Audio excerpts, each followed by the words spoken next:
We are back once again on Yankees Hot Stove as we take a look at notable Scott Boras clients who have signed this offseason. Oh, Mad Money Max got his money.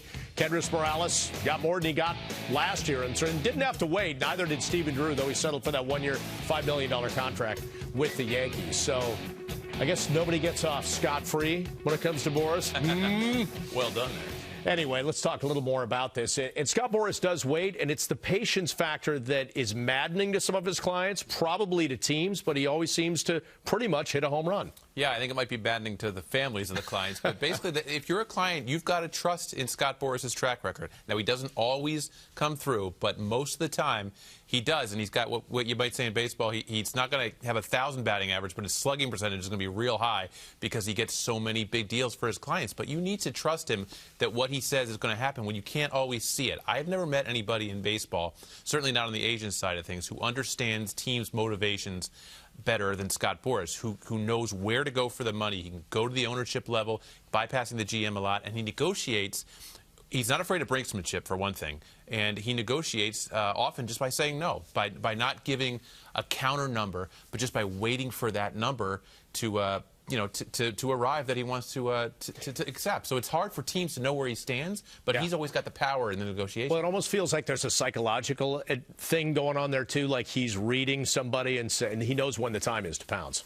Yeah, and the other thing is, too, I always feel like that he does that, exactly. You know what you're getting into with Scott Boras, and so do his clients. I mean, I feel like a lot of times we look at this and you say, oh, it's Boras who's doing this. This is the way Boras works.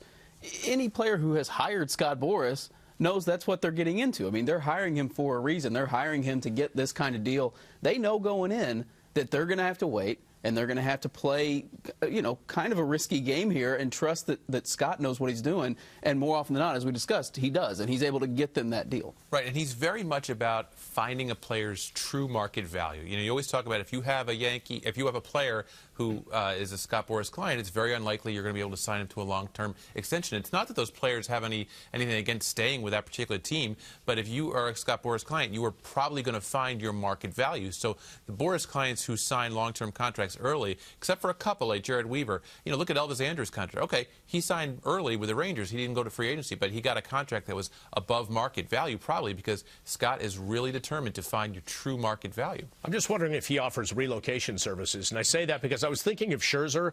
He always knew, I'm going to Lakeland, probably rent the same house. I know when to send my car down. And players, and you look ahead, by the way, to Scott Boras and the clients that he has coming up in the next few years, he's going to have to sell them on that same thing. Hey, guys, I know you're going to have to wait.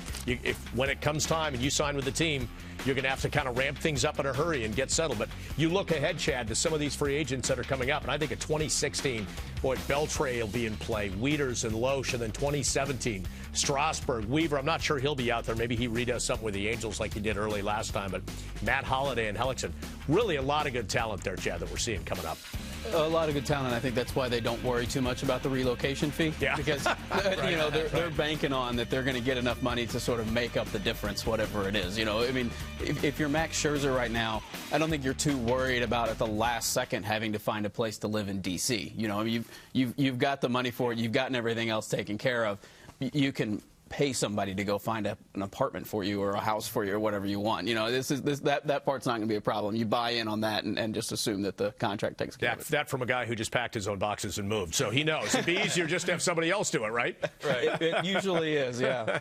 Well, you can understand the appeal of Scott Boras. Obviously, it's a lot of it's the money, but also this is a guy who is an attorney, so he knows the legal world inside and out, but also he's a former minor league baseball player. He knows a lot of what they went through, and you see him behind home plate at every game in Anaheim. He has season tickets, also the L.A. Dodgers, but he's not always on TV there. Right. Good seats he has, though. But so he loves baseball. I mean, you talk about Scott, and everybody who doesn't know him thinks it's just about the money, but this is a guy, I could say sincerely, really loves the game. And he might not have the same view as you do on what makes the game grow and what the game should look like, but he truly does love the game, and he loves breaking down mechanics. He loves breaking down hitters' swings, and he'll tell his guys, this is what I saw or this is what I'm seeing, and they'll listen to him because it's not just a guy who can negotiate a contract. It's a guy who understands their mentality as players and how to help them get through some of the tough times. Well, and I think you think of this guy as someone who is just going to talk about the market and is just going to be able to talk about how much money a player's worth.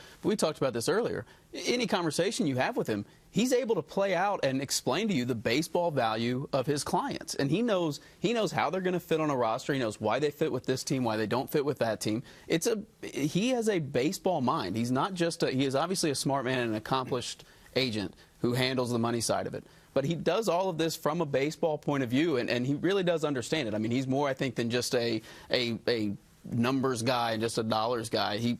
There's a reason these clients like him and like talking to him. Right, and he's incredibly prepared. You know, you can't throw anything at Scott Boras and expect that you're going to stump him on something. He always has a response, which is what a good lawyer does, and a good lawyer with a baseball background is a tough combination to beat. I mean, I could look at Max Scherzer's career stats and say, look, he's made 208 starts in the big leagues, including the playoffs. He has one complete game. How durable is this guy, right?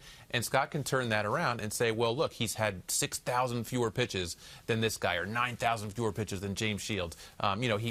He, at 30 years old, had 315 innings fewer than Justin Verlander at the same year, so he's got less mileage on that arm. He's going to last you longer. He's a better long-term bet. So he can take something that might seem like a negative and flip it into a positive. I remember one time I asked him once about Prince Fielder, and something that can be comical. I asked him about Prince Fielder, about when he was negotiating a deal, and it was taking a long time. I said, well, how much of an issue is Prince's size? And it was like I had just served up a BP fastball. He said, oh, well, Prince's size actually is an advantage because he's only 5'10" or 5'11", and he's a very small strike zone. It helps him get better pitches to hit. Of course, I was meaning his girth, and he was talking about a different kind of size, which helped him more than hurt him. So he's always prepared for anything. We always joke that he's always got that binder on every player when they hit the free agent market. It has volumes of pages on the player. Chad, you also have to think that as prepared as he has that binder on every team, too, knowing when their regional TV deals are coming up, knowing that there's national TV money that's added to the game. It's a $9 billion industry. So he can go to them and say, look, you might think you might not be able to afford a Max Scherzer, but let me tell you why you can. And maybe it pops a light bulb on in a team's head and they do a deal. Well, and that may be part of what he sells the Nationals on with Scherzer. I mean, you look at their rotation, even before Max Scherzer, they arguably had the best rotation in baseball, right? And then so that's not the guy that's not easy to sell to that team.